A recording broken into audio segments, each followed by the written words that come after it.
As 2024 comes to a close, we've been looking back at the year that was, and in my last video, I talked about all the coasters I got to re-ride this year and shot up my rankings. Today, let's turn that on its head. Sometimes you ride a coaster you used to love and it just falls flat. Or, when you weren't looking, they swapped out those nice round wheels with a set of square ones, and that ride you used to love just beats your brains out. Other times, something changes and it's just not as good as it used to be.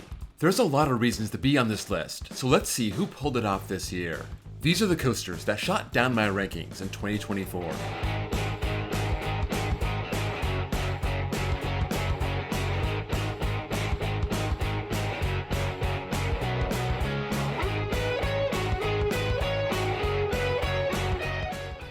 Before I get into the top 10, I want to mention 4 coasters I can't really say shot down my ranks, but did leave me disappointed this year. Batman the Ride at Six Flags Magic Mountain. Normally, this is so insane and tries to rip my feet off. I admit, I kind of enjoyed it this year. It felt a lot more mild, but then I remembered. The whole point of this ride is to wreck you, and it didn't do it this year. So, I don't know what gives. It was in January. It wasn't cold, but still. Maybe it ran faster in the summer. Wicked at Lagoon. Normally, I want to lap this thing over and over, mainly for that vertical launch and the drop over the top hat. It didn't hit quite as hard this year, and the second half seemed especially janky this time around. For the first time, I enjoyed Roller Coaster more, and that jumped Wicked for number 3 in the park. Lightning Racer at Hershey Park. I've never loved this coaster. I think it's pretty forceless, but at least it was always smooth. That's impressive for a long, large-scale GCI that's 24 years old. This year, I got a ride in the front, and normally that's a better bet for a smooth ride. I've only ever ridden this in the back, and it was definitely rougher this year. If you're gonna be forceless, at least be smooth. Last one, Copperhead Strike at Carowinds. I flip-flop all over the place on this ride. 2019, it wasn't good. 2021, it was great. 2022, it wasn't good. So I came back for my redemption ride, and I just wasn't feeling it. The first half was pretty strong, but that second half was just a whole lot of nothing. I gotta put this number 4 in the park. That doesn't sound bad until you realize what's beyond their big 4, and yeah, it can't sink any lower than that. Number 10, El Toro at Six Flags Great Adventure. 5 years had gone by since I last rode it, and even in 2019, it was starting to slip. That ultra-smooth, prefabricated wooden coaster wasn't so smooth anymore. This time, it kinda hurt. It was to the point where we could have gotten a re-ride but chose not to. It was the first ride of the day and I didn't want to start off with a headache. That morning ride was also pretty slow. It was hard to explain to Sophie why this was such a great world-class coaster.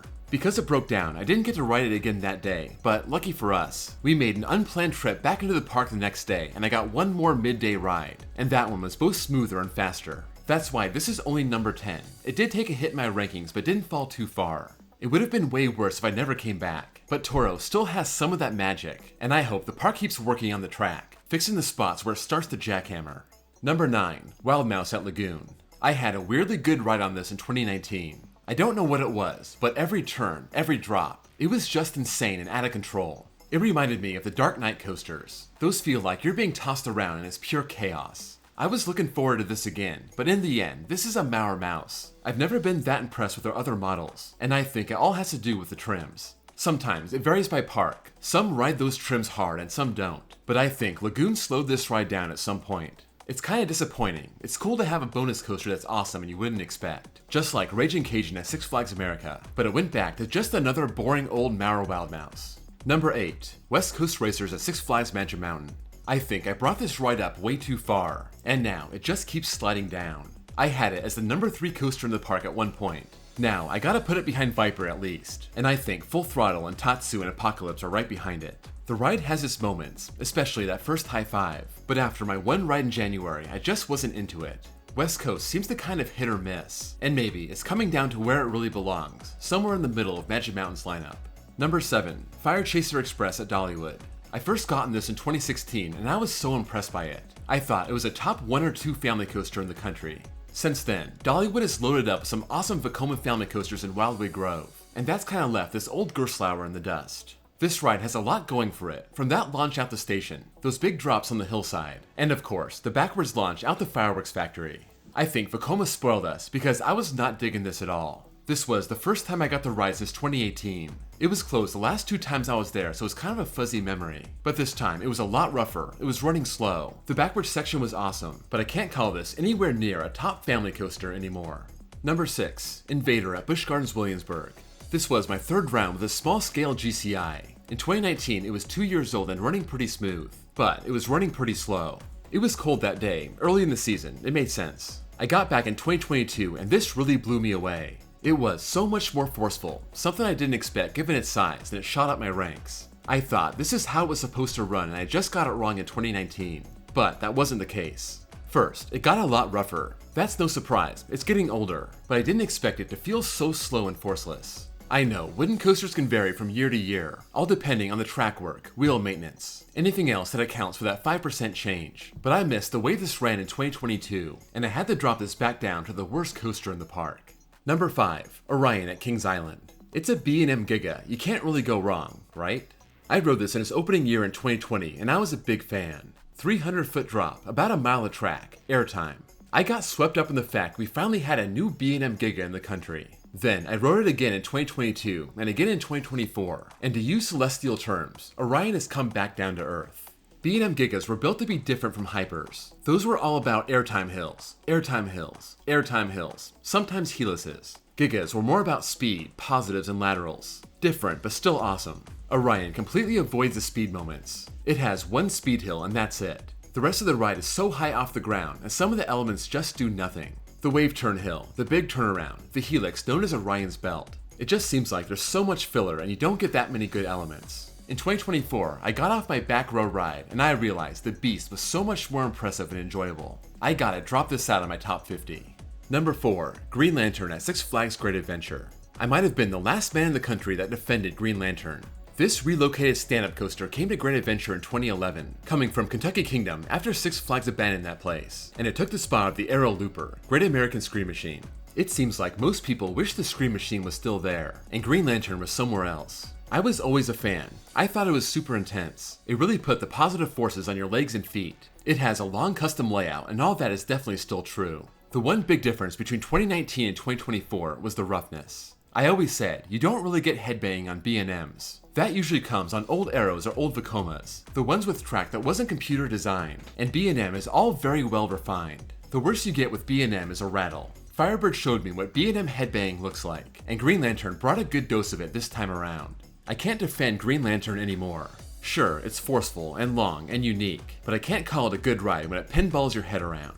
Number 3, New Texas Giant at Six Flags Over Texas. Once upon a time, a top 20 coaster. I don't know if the ride changed or I changed. I want to say it's the ride. I can't imagine it was running like this in years past and I still want it in my top 20. I got my first rides in 2017, and I rode it at least once every single year since then. In the back, the first drop is still very good, and the best part of the ride is that ejector hill right before the mid-course. Aside from that, it felt like a mine train. The overbanks didn't do anything, and after the mid-course it just got extremely slow, and that last lap was just sad. It was by far the slowest I've ever seen it run, and this was at night, on a crowded Saturday in early August, so you'd think it would be running at its max potential. I know, this was the prototype. Its layout isn't anywhere near as dynamic as the RMCs that came after, but if they could find a way to give it more speed, speed up the chain lift, grease the wheels, turn off the mid-course, add drive tires on the mid-course, anything to give the ride some force at the end would be amazing. Number 2, Skyrocket at Kennywood.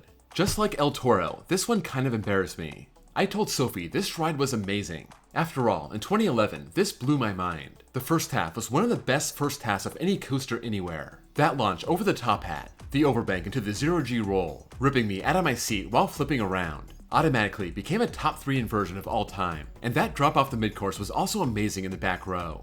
As for the second half, well, we don't talk about the second half. You put up with the second half to ride the first half. So, I was psyched to ride this. We got the back row once again, and I was severely let down. The top hat really slowed the train down coming over the top, and that may have ruined everything after it. I got great ejector on this part last time, and I got nothing this time. The 0G roll was a big nothing burger also. What was a top shelf inversion became forgettable. The one part of the ride that was still great was the drop off the mid-course. At least that still brought the punch. There's no doubt it was different this time, and the way it trims and holds you on the top hat, I think that had to have changed. If you notice anything different with the way Skyrocket's been running compared to 3 years ago, let me know in the comments. Please confirm I'm not going crazy. Number 1, Lightning Rod at Dollywood. This is a great American tragedy, the rise and fall of Lightning Rod. The sad thing is, if this just opened with a lift hill, we wouldn't think anything of it. Every other RMC has a lift, why not this one also? Then, it would go into its train course full of airtime, the quad down finale, everything would be fine. But RMC spoiled us. They gave us a great launch lift hill to kick off one of America's great coasters. And when this opened in 2016, it was off the wall good. Unfortunately, it was not reliable and it had tons of downtime. By the time I got back in 2019, the launch was still there, but it was slower. There's no doubt about it. The lack of airtime over the crest of the lift told me everything I needed to know. After the 2023 season, Dollywood finally gave in and said they would take out the launch, replacing it with a high-speed chain. Not a bad consolation prize, but in the end, it would make this much more reliable. Sure enough, it was open pretty much all day when I was there, and that's the point. But it was sad to see the train at the bottom of that lift, and instead of rocketing up, it just engages the chain and away it goes. It was a bit faster than a normal lift, but still a buzzkill. The argument was, the launch was so slow, this chain would allow the ride to crest at the same speed as the old launch. That may be true, but to me, it seemed like the first half was very slow. That wave turn and the first twist and shout used to be great, and now they're forceless. It does pick up steam as it goes, and the second twist and shout into the quad down, that was very good. A strong finish is always a good thing, but it's too bad this became half a ride. A snoozer of a first half, have fun in the second half. It used to be a complete ride from the time it left the station all the way to the final breaks. That's when it was my number 3 overall coaster. It's slipped since then, and after this year I gotta knock it way down. It's just not the same lightning rod anymore, and that makes sense. The original was too good to be true, not sustainable, but those of us who got to ride it will always have the memories. That's a wrap on this video. Let me know what you think about these coasters, if you had a good or bad experience on them, and what coasters shot down your list in 2024. If you want to see the coasters that shot up my list, click the card in my end screen or the links down below. If you enjoyed this video, please drop a like, and if you're new here and love coasters, please give me a sub. Also, check out my second channel where I post copyright-free off-ride footage. Thank you all for watching, and I'll see you all next time.